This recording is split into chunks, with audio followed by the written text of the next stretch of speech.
Hi అండి. ఈరోజు అటుకుల ఉప్మా తయారు చేసుకుంటాం. మా పాపకి అటుకులు చూడగానే అటుకుల ఉప్మా గుర్తుకొచ్చిందండి.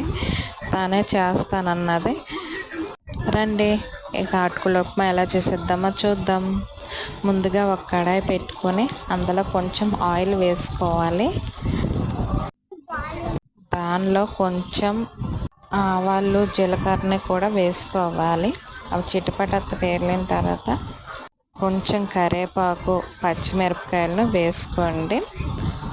ఇప్పుడు మనం తరిగిన ఉల్లిపాయలను కొంచెం ఎక్కువగా వేసుకోండి. ఉల్లిపాయలు అదే టేస్ట్ ఎక్కువగా వస్తుంది. దానిలో ఉల్లిపాయలు వేగడానికి కొంచెం ఉప్పు కొంచెం పసుపుని యాడ్ చేసి బాగా కలుపుకోండి.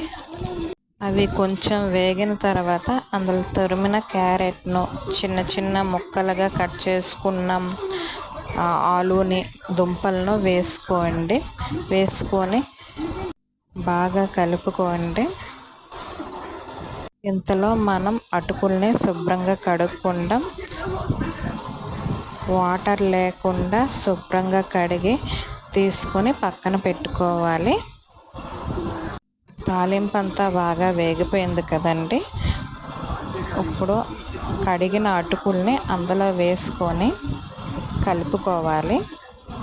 కొంచెం ఉప్పు అలానే కారం పసుపును కూడా కొంచెం వేసుకొని బాగా కలుపుకోండి. మన దగ్గర జీడిపప్పు పల్లీలు ఉంటే పల్లీలను కూడా వేసుకుంటే మరీ టేస్ట్ బాగుంటుందంటే బాగా కలుపుకొని దించే ముందు కొంచెం గరం మసాలా వేసి దించేసుకుంటే సరే, ఎంతో టేస్టీ అయిన అటుకుల ఉప్మా రెడీ. మా పాప చేసిన అటుకుల ఉప్మా ఎలా ఉందండి మరి?